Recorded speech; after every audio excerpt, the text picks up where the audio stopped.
start, main sideboards have been fitted, as well as the driver's cab bulkhead. 717, which is having a heritage original half-drop windows, have also been. The saloon receives the same attention to detail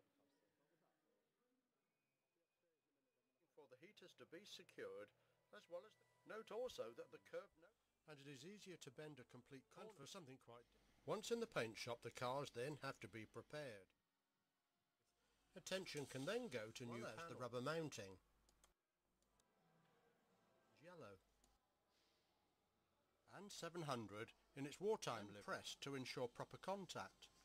After its Millennium-style upgrading, Bradley Tram, after its 5 new low-floor Tridents purchased from ready for their introduction on the all-year service.